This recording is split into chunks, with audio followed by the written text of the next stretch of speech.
Bonjour à tous et à toutes, j'espère que vous allez bien. Je suis ravie de vous retrouver aujourd'hui pour une nouvelle présentation. Donc cette fois-ci, je vais vous présenter Les cartes de l'amour de Chuck Spezzano, paru aux éditions Contredire.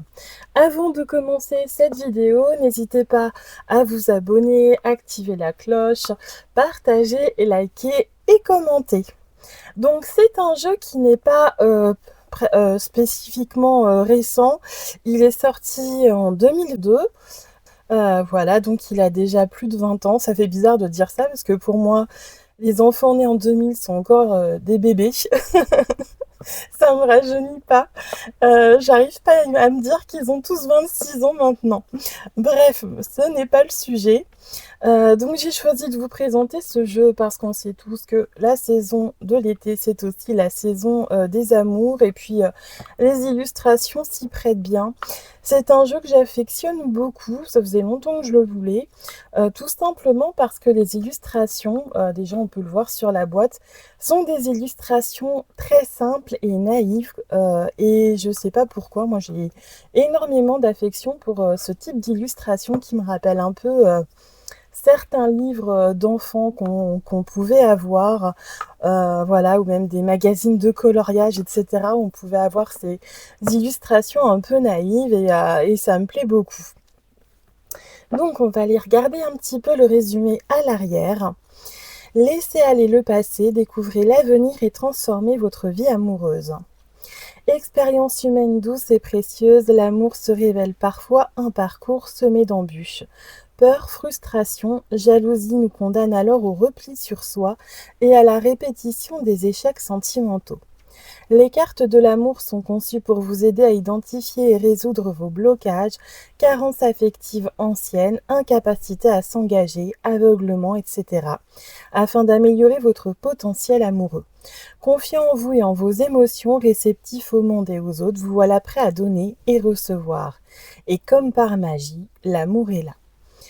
Donc c'est un jeu de 84 cartes qui s'articule autour de 4 thèmes pour trouver les réponses adaptées à sa situation ou évaluer un futur partenariat ou raviver une union actuelle. Et vous allez voir que vous avez énormément de propositions de tirage très sympathiques. Voilà pour le coffret. Hop. Donc ensuite, on a un gros tas de cartes comme ceci, donc qui sont, voilà, on va avoir des couleurs pour séparer le type de carte parce que vous avez plusieurs types de cartes, vous en avez 4. Donc je vais prendre le livret juste pour récapituler un petit peu ce qu'on trouve. Voilà, donc on va commencer par les cartes vertes. Les cartes vertes sont donc la suite des guérisons. Hop, alors excusez-moi si je suis obligée de prendre le livret, pardon, ça va peut-être dépasser un peu dans le champ. Donc vous avez l'amour de soi, la guérison,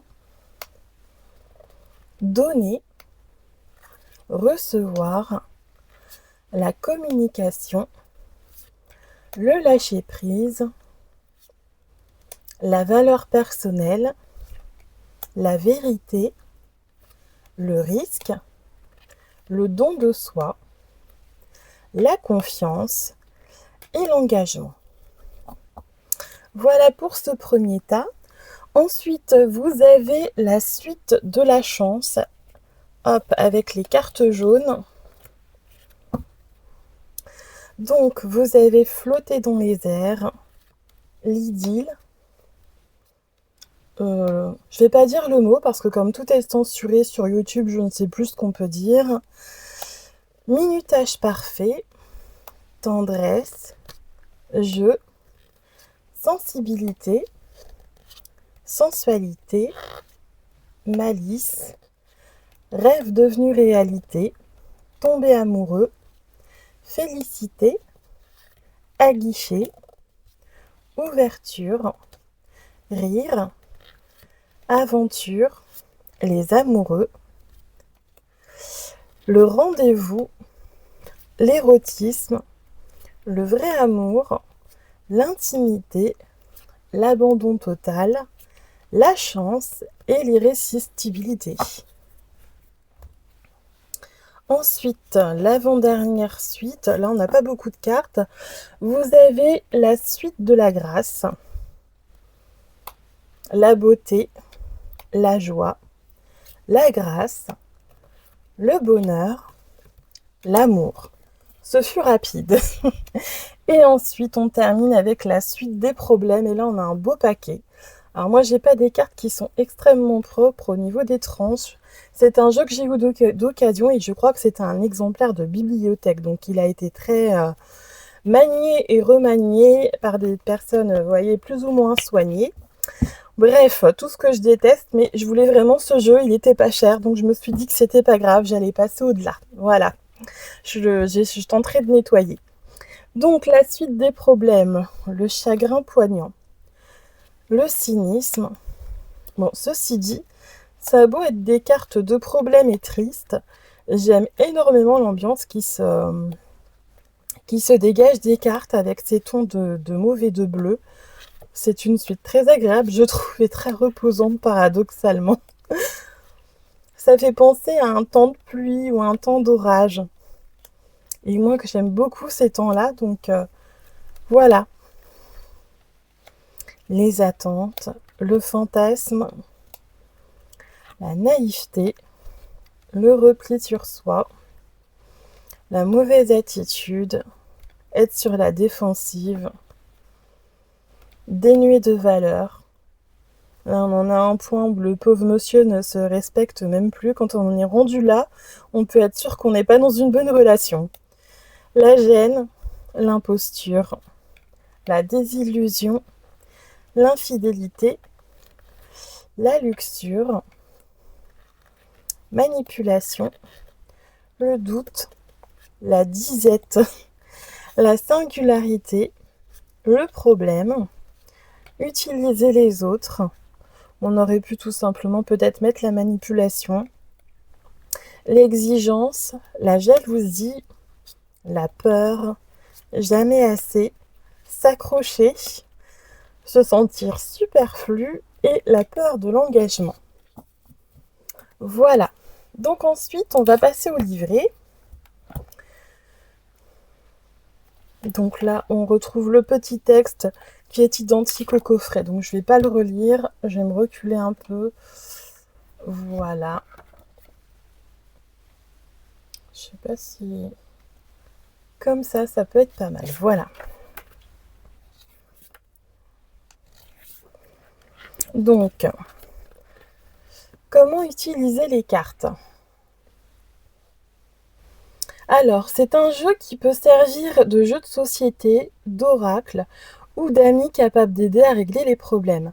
Quelle que soit l'utilisation choisie, elles offriront bon nombre d'heures d'amusement, de prise de conscience de soi, et d'enseignement. Et je me disais même qu'en retirant certaines cartes qui sont vraiment ciblées sur le couple, je me demande si c'est un jeu qui peut pas aider à travailler sur le relationnel en général et pas que sur le sentimental. Donc les cartes ont été conçues pour mettre en lumière les aspects essentiels du cœur et de l'esprit, ainsi que les fluctuations des relations. Elles permettent d'évaluer un partenaire potentiel ou de jeter un coup d'œil à la personne avec laquelle on vient d'entamer une idylle. Si une carte négative se montre, il faut la tenir pour un avertissement quant aux possibles écueils. La prise de conscience permettra de les éviter. Donc là, l'idée, c'est pas de vous dire votre relation est destinée à prendre l'eau, c'est comme ça. Là, c'est l'idée de, pour l'instant, la tendance, ce serait plutôt ceci. Comment on fait pour la renverser ? Et aussi, est-ce que ça vaut le coup ? Ou est-ce que c'est l'autre personne qui est involontairement ou volontairement toxique et que on ne peut pas changer quelqu'un contre son gré, donc voilà. Savoir s'il est sage de se battre ou d'abandonner le combat. Donc ça permet de gérer les problèmes, de gérer les conflits et puis aussi les conflits intérieurs tout simplement qui peuvent empêcher de s'épanouir ou de trouver l'amour. Donc la suite de la guérison, cette suite comprend des cartes qui, en tant que principe de vie, peuvent remédier à la négativité et transformer les écueils en prise de conscience et en confiance. Elle confère la capacité de profiter de l'amour et de la joie qui l'accompagnent. La suite de la chance. Cette suite réunit des cartes offrant en même temps joie et réponse. Elles peuvent rendre heureux, imposer un rythme agréable à la vie et diriger les gens. Ce sont des antidotes utiles à la suite des problèmes. La suite de la grâce. Cette suite regroupe les dons symbolisant l'amour que Dieu porte aux hommes, ou l'univers, selon vos croyances. Si on les accepte, ils sont présents dans toutes les situations, offrant aide, réponse et bonheur. Cette suite révèle les qualités qui transforment l'obscurité en lumière. Ensuite, la suite des problèmes. Ces cartes représentent les écueils et les problèmes entravant l'idylle et la relation. La connaissance de ces sujets est le premier pas vers leur résolution. Voilà.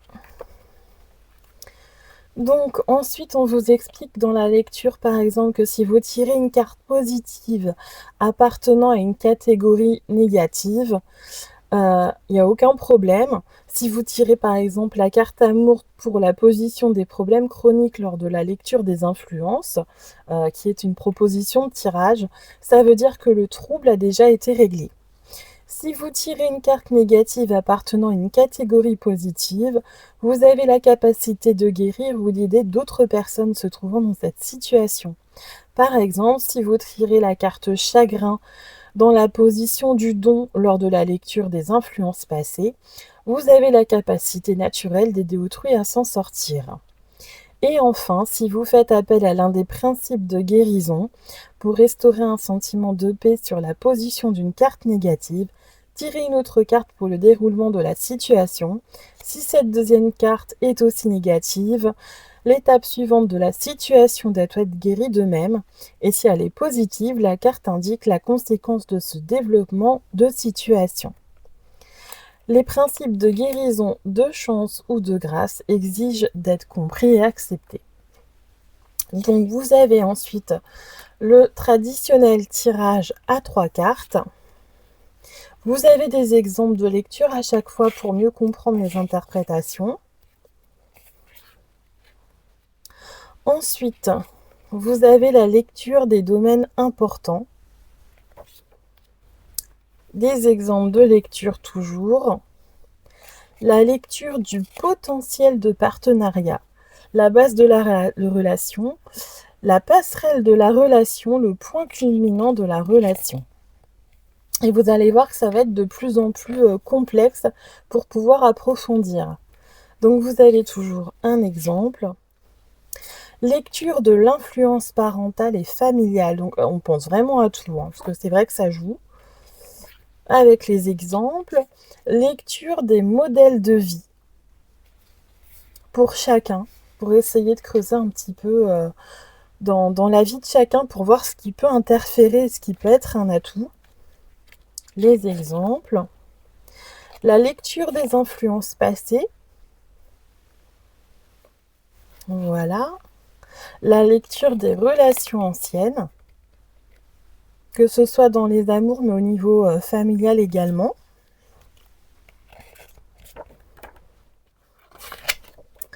Lecture des modèles actuels. Ensuite, vous avez la lecture élargie des modèles actuels. La lecture du karma et des dons. Ensuite, vous avez la lecture ancestrale, les dons ou les écueils hérités de sa famille.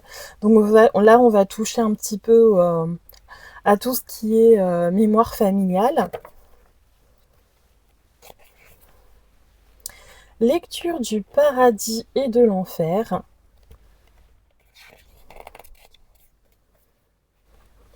Et ensuite, les principes de guérison que vous allez pouvoir utiliser pour régler chaque problème qui va se présenter. Voilà, et on vous indique un petit peu comment les utiliser, pourquoi ils sont à utiliser. Voilà. Donc là, je propose un petit peu qu'on se tire de 3 cartes, je sais pas, on va essayer le tirage à 3 cartes, peut-être le tirage standard. Je vais regarder un petit peu ce qu'on peut en tirer. Alors, donc le tirage à 3 cartes, montre ce qui est en train de se passer actuellement, votre relation présente ou votre degré d'ouverture à une nouvelle idylle. Lors de cette lecture à 3 cartes, la première représente l'état présent en termes de sentiments et de situation. La seconde figure la prochaine étape. La dernière décrit le résultat final du cycle et de la façon dont il se déroule. Si vous avez tiré une carte positive ou résolu le problème des énergies de toute carte piège, etc. Bon, on va voir au fur et à mesure. Je garde le livret de côté et on va essayer de se faire un petit tirage. Voilà. Les cartes sont très souples. Ce sont des cartes fines et souples. Donc par contre, pour les battre, vous voyez, elles se battent toutes seules. C'est pas une grande qualité de carte, mais c'est surtout en fait pour le style de jeu, parce qu'il est vraiment complet et original, je trouve, et très agréable à utiliser. Et je ne vous ai pas montré le dos des cartes, c'est tout simple. Des nuages.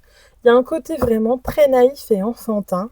Et je trouve que ça le rend le jeu très très agréable.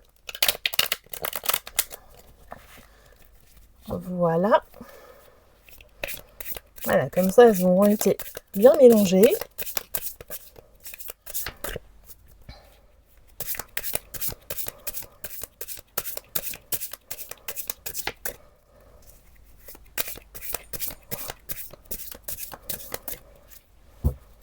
Voilà.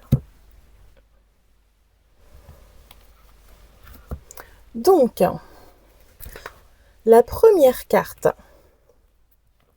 ça va représenter donc l'état présent ou votre état d'esprit.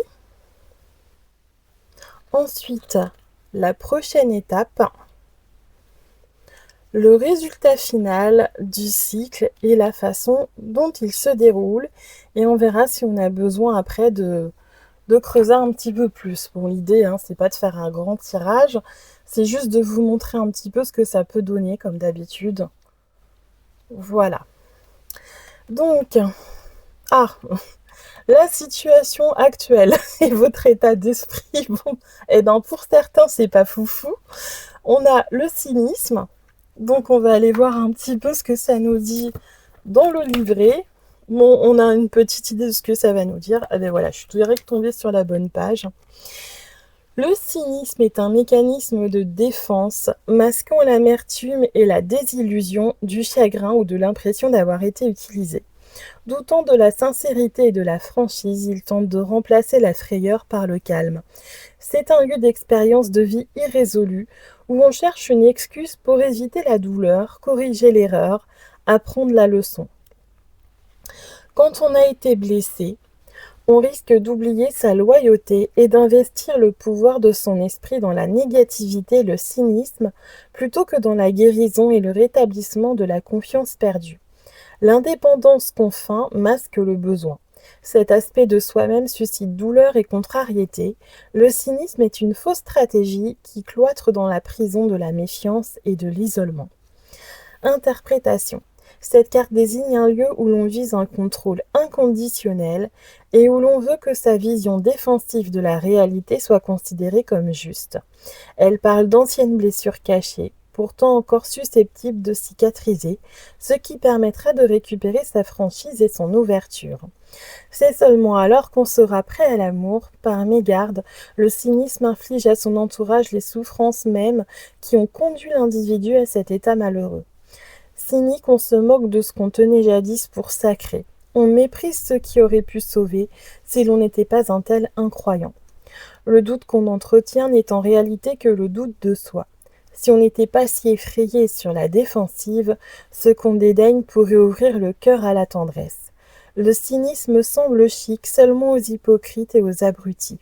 De temps à autre, tout un chacun tombe de cheval Dans ce cas, il faut faire de nouveaux choix et se remettre en selle. Bon, vous allez me dire, hein, facile à dire, mais justement, c'est là qu'est tout l'intérêt du jeu, c'est de pouvoir travailler dessus. La prochaine étape, la peur. C'est intéressant parce que là, ça nous indiquerait que la prochaine étape, justement, ce n'est pas la stratégie d'évitement ou du pessimisme, c'est d'affronter ses peurs pour pouvoir aller de l'avant. Alors, on va quand même aller lire la carte, hein, n'est-ce pas?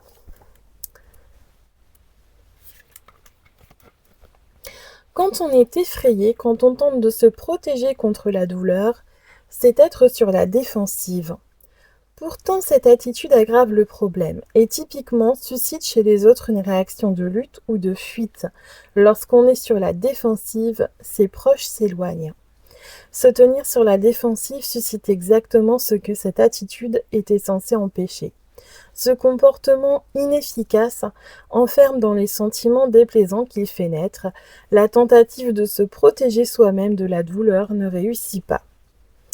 Bien qu'on puisse se servir de la douleur comme un outil d'apprentissage, elle montrera ce qui ne fonctionne pas et deviendra la motivation pour communiquer et guérir. En abandonnant l'attitude défensive, on peut se mettre à changer, à combler le fossé tenant à distance son entourage. L'interprétation. On abandonne ce comportement frustrant pour quelque chose qui fonctionnera réellement. Par exemple, la communication concernant ce qu'on veut défendre, alors que pour la disponibilité et l'ouverture sont séduisantes, alors que la disponibilité et l'ouverture sont séduisantes, l'attitude défensive met mal à l'aise. On doit trouver le courage et la volonté de dépasser ce mur de peur et de choisir une voie pour avancer en faisant appel à la sensibilité plutôt qu'à la réaction. Voilà, et ensuite on avait donc la dernière carte qui correspond à la finalité, hein, il me semble, le résultat final du cycle. Ben là, si on continue dans cette lancée, on prendra des choix par crainte, on prendra des décisions pour les mauvaises raisons, et donc du coup, qu'est-ce qui se passe? On fait des mauvais choix. Ça reste logique. Alors, on va quand même aller voir la carte. Hop. Où est-ce qu'elle est?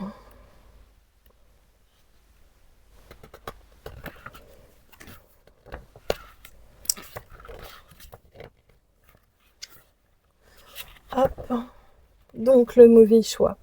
Éloigne de l'amour, de l'union, de l'abondance, de la réussite et de la vie sexuelle. Même heureuse. Voilà, je fais exprès de bugger parce qu'on ne peut plus rien dire sur YouTube. On fait de mauvais choix par besoin de se cramponner, par désir d'indépendance, par peur, par culpabilité, par complaisance, par sacrifice, par vengeance, par rébellion ou par égocentrisme. Là, je vais juste aller à l'interprétation parce que ça commence à être un peu long. On a fait un mauvais choix, on est sur le point de le faire. Il est important de connaître la vérité, de s'excuser si nécessaire, de déterminer son objectif par rapport à ce qui rendra heureux et de changer ses choix. Si ses amis ou la personne à laquelle on s'intéresse tire cette carte, celle-ci mettra en évidence leurs mauvais choix présents ou passés, reflétant à leur tour ses propres choix dissimulés, toujours d'actualité. Il faut les découvrir et les laisser aller. Seule la vérité fera avancer et rendra libre et heureux. Les réponses à tous ces besoins sont en soi. Le ciel trouvera toujours une solution, même à une situation désespérée. Alors, on va essayer de voir si on peut tirer une petite carte conseil à tout ça quand même, histoire de finir sur quelque chose de positif. Et là, je retombe sur une carte négative. Ah, voilà, et j'ai une carte chance qui a sauté, c'est parfait. Pour clôturer, on a la chance, l'aventure.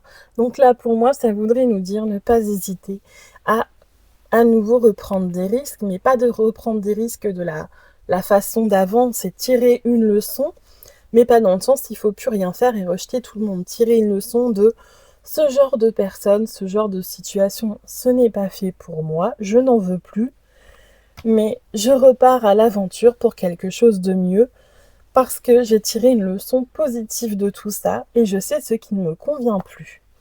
Voilà. Et de laisser sa chance du coup à soit à la personne si voilà, vous avez envie d'évoluer ensemble ou à une nouvelle personne. Donc, on va quand même aller voir. L'aventure. L'exploration des expériences inédites qui contribuent au développement de l'ingéniosité et de la témérité est une aventure. Plus on se montre intrépide et courageux, plus on est ouvert aux frissons, aux expériences nouvelles. L'aventure ajoute couleur et sens à la vie, elle est toujours à la portée des audacieux. On ne cherche pas l'aventure pour échapper à la vie, mais pour que la vie ne s'éloigne pas de soi. En fonction de ses souhaits, il y a bien des formes d'aventure, depuis la physique à la spirituelle, en passant par l'émotionnelle et la curative, agissant à mesure que la relation aide à éteindre la complétude. Quand dans une relation l'amour et le bonheur s'intensifient, l'aventure spirituelle de l'amour mystique s'amplifie à son tour. L'interprétation.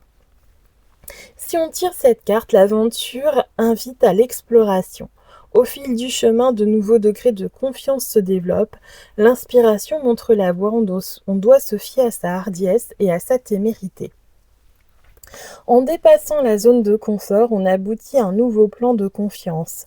Les idées, les sensations et les expériences inédites bénéficieront à l'individu et ouvriront son monde de la manière la plus enrichissante et stimulante possible. On doit faire appel à son courage, être intrépide et explorer tout ce que la vie offre. Les limites de sa perception sont sur le point de s'élargir d'une façon nouvelle et saisissante. Si la vie semble ennuyeuse, morne et dépourvue d'intérêt quand on est pris au piège de la routine, l'aventure est le seul antidote. C'est le cadeau qu'on gagne aujourd'hui à la roue de la fortune de la vie. Alors évidemment, quand on nous parle d'aventure, on nous dit pas de tromper son partenaire. C'est pas ça, mais c'est d'explorer de nouvelles choses, de donner tout simplement un nouveau souffle, du renouveau à sa relation. Et on va s'arrêter là-dessus parce que j'ai fait énormément de lectures. J'espère que ça vous aura plu et intéressé. Il est temps que je m'arrête. Et je vous dis à la prochaine fois pour une nouvelle vidéo.